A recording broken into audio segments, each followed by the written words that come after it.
नमस्कार, जनता टीवी देख रहे हैं आप और मैं हूं आपके साथ जागृति खंतवाल। बुलेटिन का आगाज करेंगे बड़ी खबर के साथ। बड़ी खबर, बड़ी जानकारी आपको बता दें, हिमाचल में कांग्रेस की न्याय संकल्प सभा। इस वक्त की ये बड़ी खबर, राहुल गांधी ने हिमाचल में भरी चुनावी हुंकार।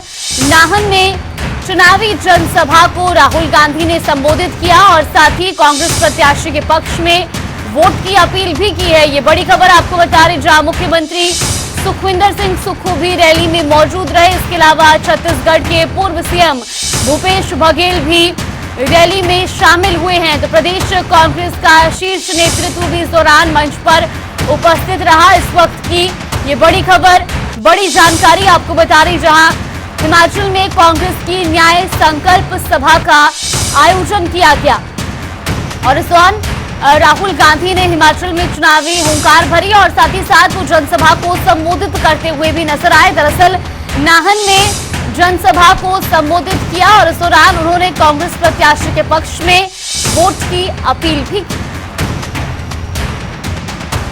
तो इस दौरान उनके साथ मुख्यमंत्री सुखविंदर सिंह सुक्खू भी मौजूद रहे और साथ ही छत्तीसगढ़ के पूर्व मुख्यमंत्री भूपेश बघेल भी इस दौरान रैली में शामिल हुए।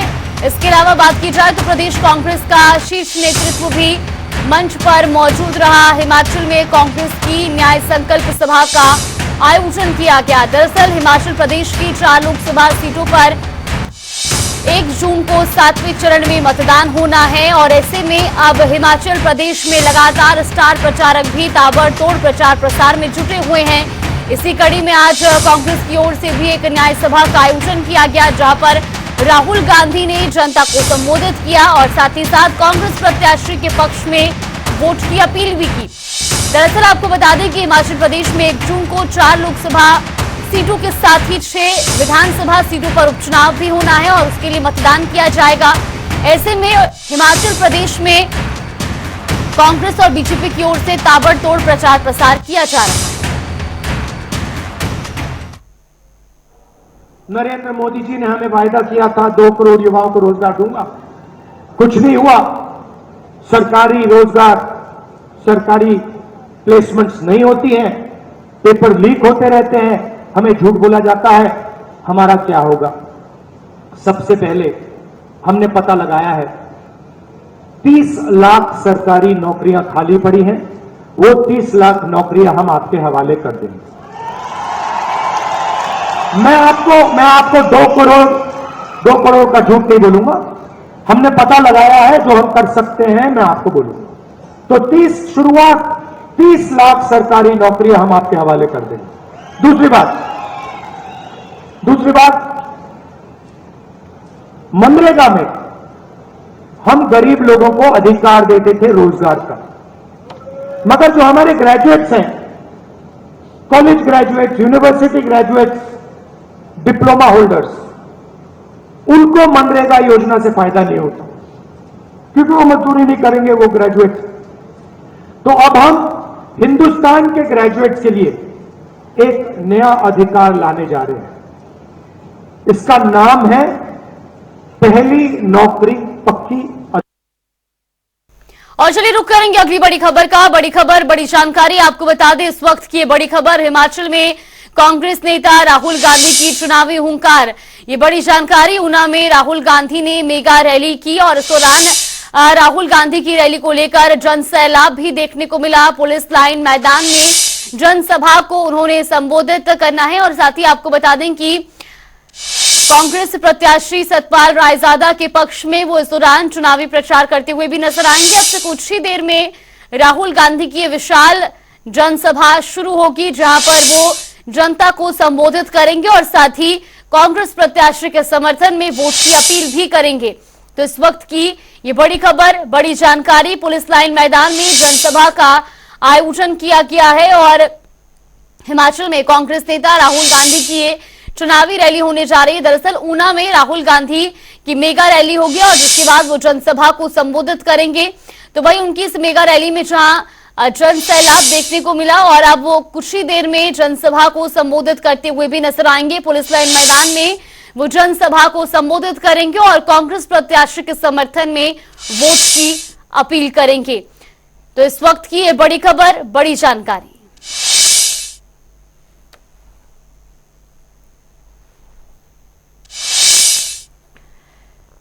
तो पुलिस लाइन मैदान में जनसभा को संबोधित करेंगे राहुल गांधी, जहां आपको बता दें कि हिमाचल के ऊना में उनकी ये भव्य रैली पहले आयोजित की गई, जहां पर एक जनसैलाब देखने को मिला और इसके बाद अब वो जनसभा को संबोधित भी करेंगे।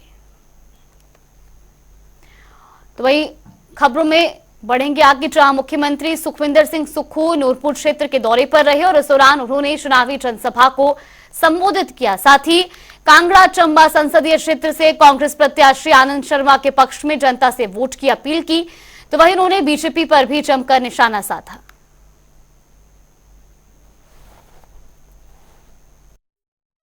हमारे पास धन नहीं है, हमारे पास कोई धन नहीं है, और मुझे 15 महीने में आम लोगों का प्यार मिला, आपका प्यार है। आप लोगों की ताकत है। ये जो चुनाव पार्टी विचारधारा से ऊपर होना चाहिए,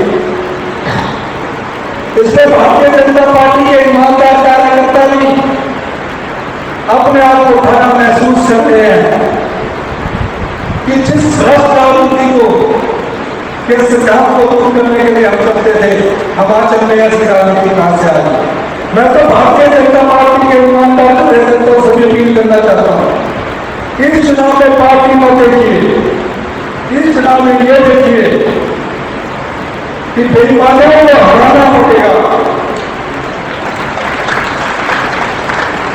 ये जो चुनाव होने जा रहा है, ये ईमानदार और बेईमानों के बीच का चुनाव है। ये जो चुनाव बीजेपी की दिल्ली की सरकार 10 साल पहले आई थी कुछ वायदे करके। मैं आपसे सवाल करता हूं, क्या वो वायदे पूरे हुए? जोर से बोलिए। तो अगर जो वायदा खिलाफी करते हैं उनको इनाम दिया जाता है या जवाबदेही तय की जाएगी? जवाबदेही तय करते हो आप? जवाबदेही कब तय करोगे? चुनाव कैसे तय करोगे? अपनी वोट से तय करोगे।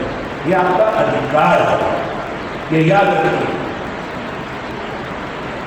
पिछले 10 साल में बात हो रही, क्या भारत की पहचान नहीं, भारत का कोई सम्मान नहीं था, भारत कमजोर देश था। ये दुर्भाग्य की बात है। मेरी पीढ़ी के लोग, मेरे से भी कुछ उम्र में बड़े लोग होंगे, हम तो आजादी के बाद जो पैदा हुए होश संभाला, हमने हर सेकंड में हिंदुस्तान को बढ़ते देखा, हिंदुस्तान को बनते देखा। हिमाचल प्रदेश में 7वें चरण में लोकसभा चुनाव होने और इसी को लेकर दिग्गजों का चुनावी प्रचार भी जोरों पर है, जिसमें मंडी संसदीय क्षेत्र से बीजेपी प्रत्याशी कंगना रनौत का भी चुनावी प्रचार तेज हो चुका है। और ऐसे में कंगना रनौत ने बुंथर में भव्य रोड शो निकाला और साथ ही बीजेपी कार्यकर्ताओं को संबोधित भी किया। तो वहीं कंगना ने कांग्रेस सरकार पर भी जमकर निशाना साधा।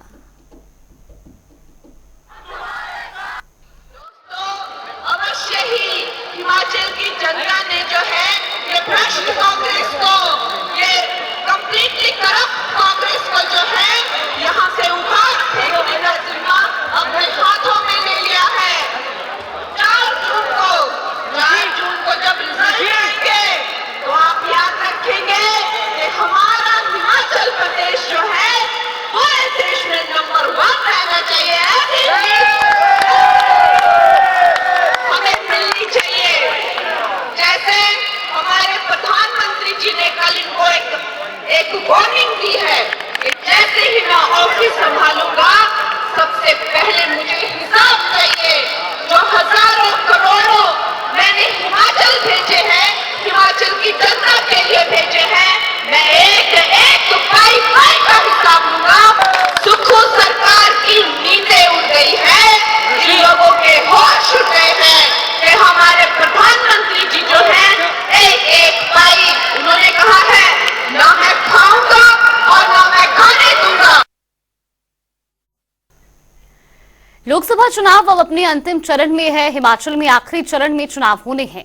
1 जून को लोकसभा की 4 सीटों पर चुनाव और विधानसभा की 6 सीटों पर उपचुनाव होने हैं। और ऐसे में पूरे देश की नजर 7वें चरण में होने वाले चुनाव पर टिकी हुई है। बीजेपी और कांग्रेस दोनों के स्टार प्रचारक चुनाव प्रचार को लेकर हिमाचल में जमावड़ा लगाए हुए हैं। इसी बाबत बीजेपी की ओर से केंद्रीय गृह मंत्री अमित शाह ने हिमाचल का दौरा किया और लोगों से लोकसभा की 4 सीट सहित विधानसभा उपचुनाव की सभी 6 सीटों पर जीत दिलाने की अपील की। इसी को लेकर अमित शाह ने अग्निवीर योजना पर कांग्रेस सरकार को जमकर घेरा।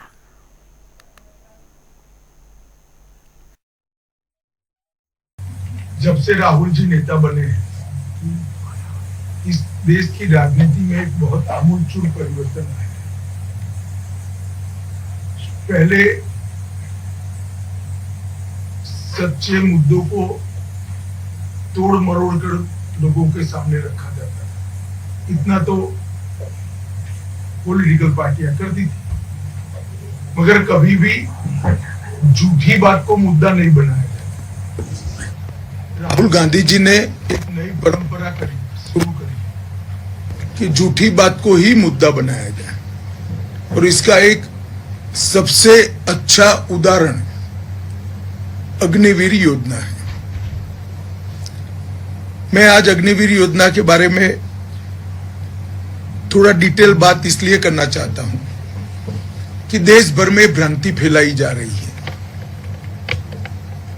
कि 4 साल के बाद 75% अग्निवीरों को कोई भविष्य ही नहीं है, इनका जीवन बर्बाद हो जाएगा। दरअसल योजना है कि 100 बच्चे अग्निवीर बनते हैं तो उसमें से 25% तो सीधा सेना में परमानेंट पोस्टिंग हो जाएगा।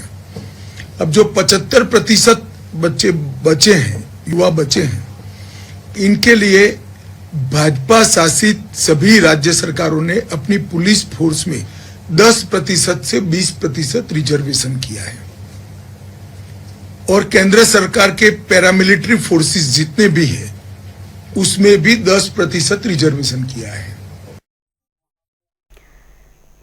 तो शिमला से खबर आपको बता रहे, जहां केंद्रीय गृह मंत्री अमित शाह इस दौरान हिमाचल दौरे पर रहे। और आपको बता दें कि हिमाचल प्रदेश की 4 लोकसभा सीट और 6 विधानसभा सीटों पर 1 जून को मतदान होना है। और इसी कड़ी में केंद्रीय गृह मंत्री अमित शाह ने भी बयान दिया और साथ ही साथ उन्होंने अग्निवीर योजना को लेकर के भी कांग्रेस को जमकर घेरा। इस दौरान उन्होंने 1 जून को होने वाले मतदान को लेकर के भी जनता से अपील की कि वो भारतीय जनता पार्टी के पक्ष में मतदान करें, वोट करें। और साथ ही उन्होंने बीजेपी को जीत दिलाने की अपील भी आम जनता से की। तस्वीरें भी आपको दिखा रहे हैं शिमला की, जब केंद्रीय गृह मंत्री अमित शाह शिमला दौरे पर रहे और इस दौरान वो बयान देते हुए भी नजर आए। तो हिमाचल प्रदेश में 4 लोकसभा सीटों पर 1 जून को मतदान होना है और इसी के साथ प्रदेश की 6 विधानसभा सीटों पर भी उपचुनाव होना है। तो ये आगामी 30 मई को कांग्रेस की राष्ट्रीय महासचिव प्रियंका गांधी का बिलासपुर दौरा प्रस्तावित है। इस कार्यक्रम को लेकर प्रदेश कांग्रेस के मीडिया कोऑर्डिनेटर संदीप सांख्या ने जानकारी दी। उन्होंने बताया कि प्रियंका गांधी बिलासपुर में आम जनता को संबोधित करेंगी और साथ ही कांग्रेस प्रत्याशी सतपाल रायजादा के पक्ष में जनता से वोट की अपील भी करेंगी। लोकसभा के चुनावों के मद्देनजर आने वाले 30 मई को मैं आप लोगों के माध्यम से बताना चाहता हूं कि अखिल भारतीय कांग्रेस कमेटी की प्रखर नेता माननीय प्रियंका गांधी जी बिलासपुर में एक बड़ी जनसभा को संबोधित करने जा रही है। अभी उनका जो दौरा है वो प्रस्तावित है।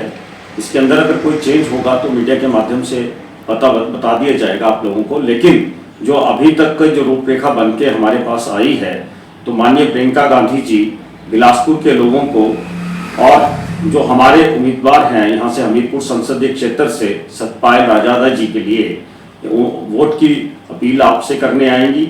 और मेरे को लगता है कि उसके बावजूद वो सारा के सारा जो देश की वर्तमान परिस्थिति है उसके ऊपर अपने विचार रखेंगी और वो बता देंगी कि देश के अंदर किस तरह से लोकतंत्र की हत्या हो रही है। और उनका जो नारा दिया है उन्होंने कि लोकतंत्र बचाओ देश बचेगा, संविधान बचाओ देश बचेगा।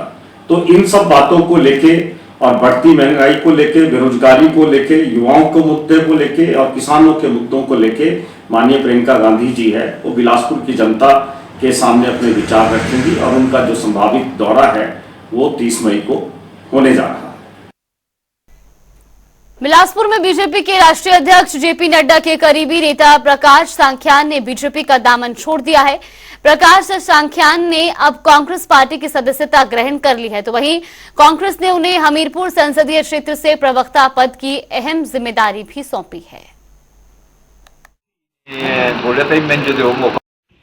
मेरी जो अभी नियुक्ति हुई हमीरपुर पार्लियामेंट्री कॉन्स्टिट्यूंसी के लिए, मैं उसके लिए काम कर रहा हूँ। 2-3 दिन मैंने वहाँ लगाया, हमीरपुर नगर और बिलासपुर में आया। और जहाँ मैं गया वहाँ कांग्रेस के प्रति पूरा जोश है, कार्यकर्ताओं में जोश भरा। पूरी बूथ वाइज गया, कुछ पूरी बूथ मैंने चेक की और उनको बताया कैसे पूरी बूथ पर आपने काम करना है, और उन्होंने करना शुरू कर दिया है। और इसके परिणाम आपको 1-2 दिन में निकलने वाले हैं दोनों जिलों से। आगे बिलासपुर में अब 3-4 दिन लगाने वाले हैं और यहाँ पर भी एक अच्छा प्रदर्शन हम बूथ वाइज कर रहे हैं। हम सब बूथ के जिन प्रभारी हैं उनको यही बता रहे हैं कि और कहीं नहीं जाना, अब आपने अपना बूथ नहीं छोड़ना, और जो बूथ पर अच्छी बढ़त देगा उसको प्रशस्ति पत्र और उसको मान सम्मान के साथ कुछ और दिए जाएंगे।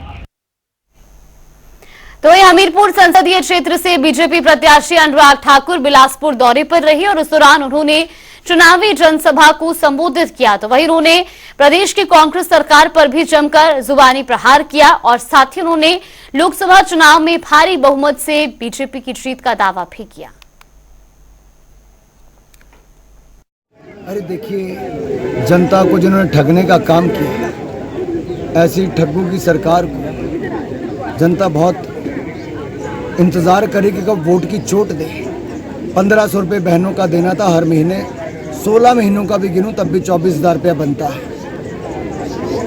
देनदारी 24,000 एक बहन की है। 20 लाख बहनों का 5,000 करोड़ है। 2 रुपये किलो गोबर, 100 रुपये लीटर दूध नहीं खरीदा, 300 यूनिट बिजली के मुफ्त नहीं दिए, लेकिन मित्रों की मौज कराई। 28,000 करोड़ कर्जा लेकर मित्रों की मौजें कराई। ये सब सामने जानकारियाँ आएंगी कैसे मित्रों ने मौज की है और कैसे हिमाचल प्रदेश को कर्जे में डुबोने का काम कांग्रेस ने किया और जनता को ठगने का काम किया। तभी तो कहते हैं ठग्गू की सरकार को। और 9 लोग जैसे छोड़कर आए वो साफ पता चलता है कितने दुखी होकर आए। अब एक लंबी कतार है जो और छोड़ के आने वाली है। 5वें चरण तक भाजपा 300 पार कर गई। 6ठा चरण और 7वां चरण 400 पार कराने की पूरी तैयारी में है। हिमाचल प्रदेश में लोकसभा चुनाव को लेकर कुछ दिनों का ही समय शेष बचा है, लेकिन चुनाव आयोग की ओर से वोटिंग प्रतिशत बढ़ाने के लिए तरह तरह के प्रयास किए जा रहे हैं। इसी कड़ी में चुराहा उपमंडल स्तर पर मैराथन दौड़ का आयोजन किया गया, जिसमें काफी संख्या में प्रतिभागियों ने भाग लिया और शपथ ली कि 1 जून को लोकतंत्र के महापर्व में अपने वोट का इस्तेमाल करने के लिए लोगों को जागरूक करने का प्रयास करेंगे। उपमंडल चुनाव में स्वीप के माध्यम से अलग अलग गतिविधियां कर आम मतदाता तक पहुंचकर ये मैसेज देने की कोशिश की जा रही है कि लोकतंत्र के इस महापर्व में हर व्यक्ति की सहभागिता सुनिश्चित होनी चाहिए, हर व्यक्ति की सहभागिता आवश्यक है। इसी कड़ी में आज हमने यहाँ तीसा में मैराथन का आयोजन किया था, जिसमें काफ़ी संख्या में लड़कों ने और लड़कियों ने भाग लिया और बड़े उत्साहपूर्वक उन्होंने मैराथन भी पूरी की और हमारे एक किस्म से ब्रांड एम्बेसडर बनकर गांव-गांव तक हमारा मैसेज ले जाने की उन्होंने मतदाता शपथ भी ली कि वो गांव-गांव तक ये मैसेज पहुंचाएंगे।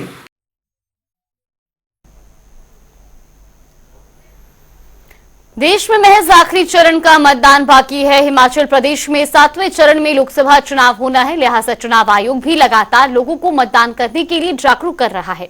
इसी कड़ी में प्रदेश के 10 जिलों में मतदान जागरूकता के लिए एक साइकिल रैली निकाली गई। शिमला के ऐतिहासिक रिज मैदान से मुख्य चुनाव अधिकारी ने इसकी शुरुआत की, तो वही हिमाचल प्रदेश में घर से वोटिंग की सुविधा भी लोगों को मिल रही है। इसके बावजूद भी लोग मतदान केंद्रों में जाकर वोट करने को प्राथमिकता दे रहे हैं।